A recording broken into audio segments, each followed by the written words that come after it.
bagi ribuan tengkorak dan tulang belulang yang terdapat di gua saat pertama kali ditemukan.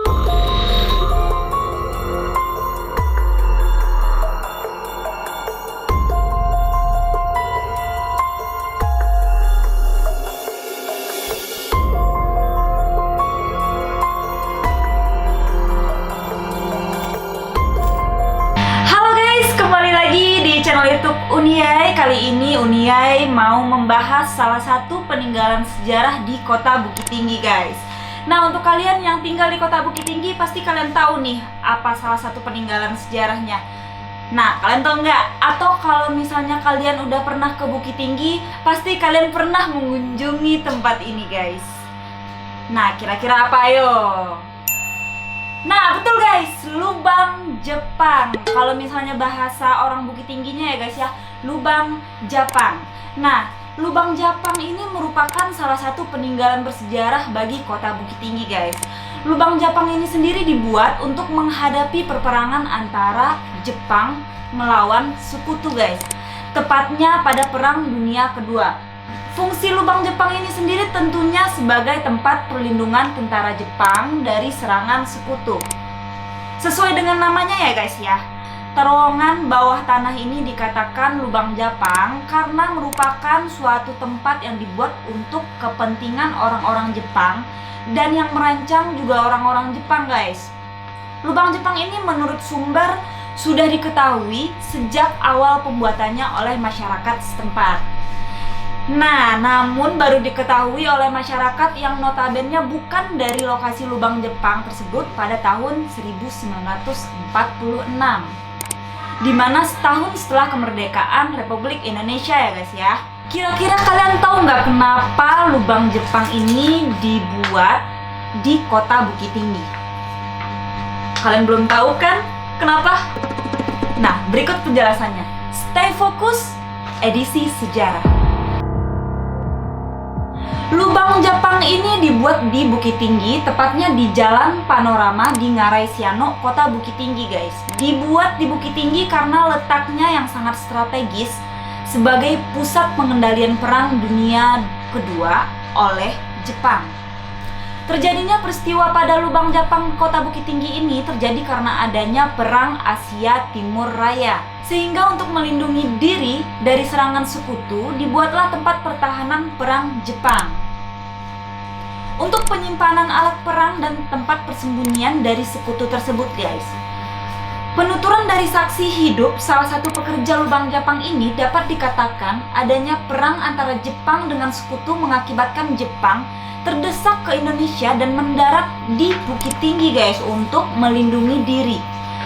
Maka dari itu dibuatlah suatu tempat pertahanan dan perlindungan bawah tanah, yaitu lubang Jepang. Nah, kira-kira bagaimana guys peranan rakyat Indonesia sendiri atau peranan rakyat orang Bukit Tinggi ini sendiri? Nah, peran rakyat Indonesia dalam pembuatan lubang Jepang di Bukit Tinggi ini sebagai tenaga kerja dan buruh harian, guys, yang diambil dari Pulau Jawa, Sulawesi, dan Kalimantan. Berarti bukan orang Bukit Tinggi langsung ya guys yang ikut membuat lubang Jepang ini, guys, tapi direkrut dari tenaga kerja atau buruh dari Pulau Jawa, Sulawesi, Kalimantan ya guys ya. Dapat dilihat dari dua kemungkinan, guys, bahwa pada saat itu sesuai dengan adanya sistem perekrutan yang disediakan oleh kantor Kota Praja Bukit Tinggi atas perintah Jepang, peranan rakyat sebagai tenaga kerja yang diupah atau digaji, guys. Namun di balik sistem tersebut, nggak semua sistem yang berjalan sesuai dengan pelaksanaan yang ditetapkan. Sehingga ada sedikit banyaknya penyimpangan-penyimpangan gitu. Kira-kira seperti apa ya guys ya?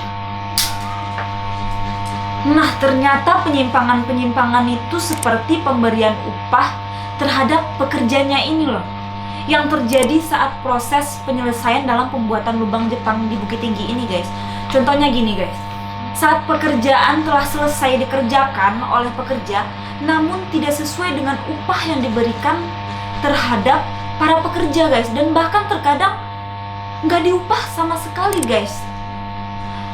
Coba kalian bayangin ya, kalian udah capek-capek guys, udah kerja, udah berkeringat, mengeluarkan keringat capek-capek, tapi kalian nggak digaji atau nggak diberi upah sama sekali guys. Sehingga para pekerja itu diibaratkan rumusya atau pekerja yang dipaksa menguras tenaganya ya guys ya. Cukup kejam sekali ya guys. Kalau misalnya kalian nih pada zaman kemerdekaan sekarang ini, kalau misalnya kalian udah kerja terus kalian nggak digaji atau nggak diberi upah, kalian gimana? Perasaan kalian gimana? Emosi kah? Atau terserah kalian ya guys ya. Kejadian gue.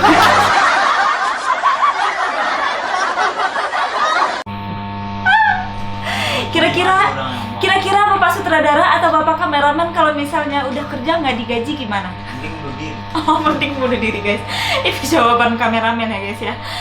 Nah lanjut ya guys ya. Gimana pengaruh lubang Jepang ini sendiri terhadap kota Bukit Tinggi? Nah ternyata lubang Jepang ini sendiri menjadi salah satu aset yang sangat bersejarah di daerah kota Bukit Tinggi yang merupakan penunjang ekonomi untuk kota Bukit Tinggi guys. Nah ternyata juga ada sisi positifnya ya guys ya setelah penjajahan yang dulu-dulu itu ya guys. Nah bagi masyarakat Bukit Tinggi sendiri dapat menjadikan lubang Jepang itu sebagai ladang ekonomi kreatif, di mana setiap peluang yang ada pada situs bersejarah ini dapat dijadikan sebagai bisnis. Pitih masuk guys. Seperti jasa-jasa pemandu atau tour guide gitu ya. Tour guide atau tour guide guys. Terserah lah itu ya guys ya. Seperti pedagang aksesoris, pakaian, tas, sandal dan lain-lain. Seperti mulai dari yang khas-khas daerah gitu ya guys ya, sampai yang non khas daerah juga diperjualbelikan di sekitaran lubang Jepang itu guys. Letak lubang Jepang yang sangat strategis ini dan dengan pemandangan daerah yang luar biasa bagus dan sejuk. Nih buat kalian yang udah pernah ke kota Bukit Tinggi dan singgah ke lubang Jepang, pasti kalian akan menikmati pemandangan yang sangat indah dan hijau sekali guys. Dan udaranya juga sejuk guys. Nah, karena pemandangan daerah yang luar biasa bagus ini guys, mampu menjadi daya tarik bagi pengunjung dan wisatawan dari lokal, nasional, bahkan internasional guys untuk mengunjungi lubang Jepang ini. Nah ternyata guys, karena banyaknya wisatawan lokal, nasional, dan internasional yang mengunjungi lubang Jepang ini, ternyata juga ada cerita mistis guys di balik kunjungan mereka tersebut. Nah kira-kira gimana nih ceritanya? Kalian pasti penasaran kan? Mari kita dengarkan saja. Cerita ini terjadi pada tahun 2016 guys. Ada suatu rombongan yang mengunjungi lubang Jepang ini. Sebut aja ya lelaki ini berinisial Y. Dia ini memiliki kemampuan melihat makhluk halus. Sebelum memasuki lubang Jepang ini, lelaki yang berinisial Y ini memang sudah merasakan hal yang tidak biasa guys. Sikapnya ini langsung berubah dari yang biasanya jahil dan suka bercanda menjadi serius dan tidak banyak bicara. Bahkan keringat mulai membasahi dahi, hidung, dan dagunya guys. Beberapa kali terlihat dia mengusapnya. Namun saat semakin dalam memasuki gua atau lubang Jepang ini, si Y ini semakin tak tenang guys. Apalagi saat pemandu gua ini berhenti di masing-masing cerukan atau biasa juga disebut dengan ruangan ya guys ya, yang ada di lubang Jepang itu. Jadi si pemandu ini lagi menjelaskan berikut fungsi-fungsi dari 21 ruangan yang ada di lubang Jepang itu guys. Jadi di 21 ruangan ini ada beberapa ruangan seperti ruangan amunisi, ruangan tidur, ruang pengintai, ruang pelarian, ruang penyiksaan, serta ruang sidang, ruang rapat, penjara, dan dapur guys.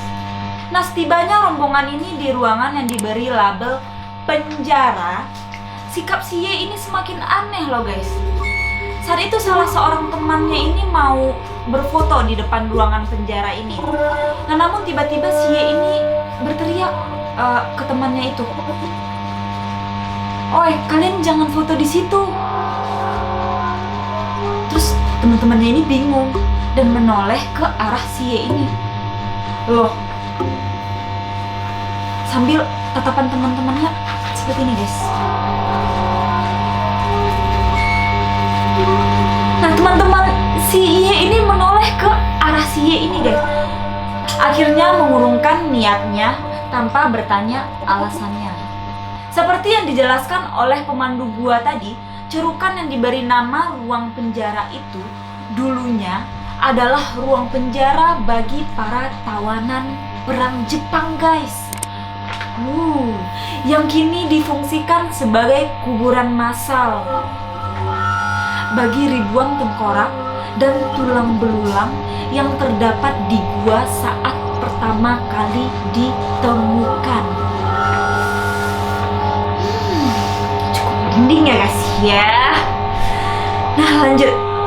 Selanjutnya rombongan ini dibawa ke sebelah ruangan yang berada tepat di sebelah kanan penjara. Di situ juga ada ruangan luasnya sekitar 2 kali 1,5 meter ya guys ya. Di dalam ruangan tersebut terdapat tulisan berwarna merah yang tertulis dapur. Emang kenapa ya guys ya kalau dapur? Lanjut guys. Nah, sebelum itu pemandu bertanya dulu nih ke rombongan yang tadi. Kira-kira bapak, ibu, saudara-saudari, adakah di antara bapak atau ibu yang memiliki kemampuan melihat makhluk halus? Tapi para rombongan ini hanya terdiam guys dan tidak menjawab satupun. Pemandu ini ngomong lagi guys, jika ada maka bapak atau ibu akan banyak melihat makhluk halus di sini. Serem juga ya guys ya, si pemandu tanpa bersalah dan tanpa ngomong seperti itu. Lanjut guys, ternyata dapur ini adalah tempat untuk penyiksaan atau lebih tepatnya memutilasi tubuh para buruh paksa yang sakit atau para tawanan perang ini yang lalu dibuang ke Ngarai Siano seperti layaknya sampah guys. Nah jadi guys, dari lubang Japang ini ada suatu terowongan juga ya guys ya yang nantinya akan tembus ke Ngarai Siano guys namanya guys. Kalau misalnya kalian orang Bukit Tinggi atau kalian pernah mengunjungi kota Bukit Tinggi pasti kalian tahu tuh yang mana yang Ngarai Siano itu ya guys ya. Nah di dalam dapur ini terdapat sebuah meja beton yang menurut cerita pemandu gua ini, meja ini digunakan untuk mengeksekusi tawanan dan di atas meja inilah tentara Jepang memutilasi para tawanan dan buruh. Tepat di atas meja beton ini terdapat sebuah kursi berbahan besi yang kosong tanpa alas dudukan. Nah, namun tak lama kemudian ya guys ya, para rombongan ini pun keluar dari gua tersebut atau keluar dari lubang Japang ini. Namun ternyata salah satu teman Ye ini menyadari guys, si Ye ini kok nggak ada ya di rombongan itu. Nah, loh, si Ye ini kemana? Nah, setelah sampainya di luar gua, ternyata si Ye ini berada di luar sambil berkeringatan dan menggigil guys. Tidak cukup sampai di situ guys, tibanya di perjalanan pulang, si Ye ini pun menceritakan kejadian anehnya yang dilihat di lubang Japang tadi guys. Dia melihat seorang makhluk halus yang berdiri tepat di depan penjara tadi guys. Oh, jadi si Ye ini melihat makhluk halus tadi di depan penjara yang waktu temannya mau berfoto tadi ya guys ya. Nah maka dari itu si Ye tadi mencoba berteriak dan menghentikan temannya supaya tidak berfoto di depan penjara tadi guys. Karena jika sempat dia berfoto dengan makhluk tersebut sudah mencoba masuk ke dalam tubuh temannya guys. Tapi untung aja nggak jadi ya guys ya. Untung saja si Ye ini berteriak guys. Nah karena si Ye ini berteriak tadi, ternyata si Ye ini juga mengganggu makhluk halus seorang kakek-kakek kakek yang duduk di kursi sehingga dia melihat wajah kakek itu sangat kesal dan marah kepada si Ye ini, guys. Maka dari itu si Ye ini memutuskan untuk keluar terlebih dahulu dari lubang Japang tersebut. Wow, cukup mistis ya guys ya ternyata. Nah sekarang Unyai mau tahu nih, kalian udah pernah belum ke lubang Japang ini? Kalau belum, coba komen di bawah guys. Kalau udah, juga coba komen di bawah guys. Apa kalian juga pernah merasakan hal mistis atau misteri atau yang mengganjal ketika kalian memasuki lubang Japang ini? Coba komen di bawah ya guys ya.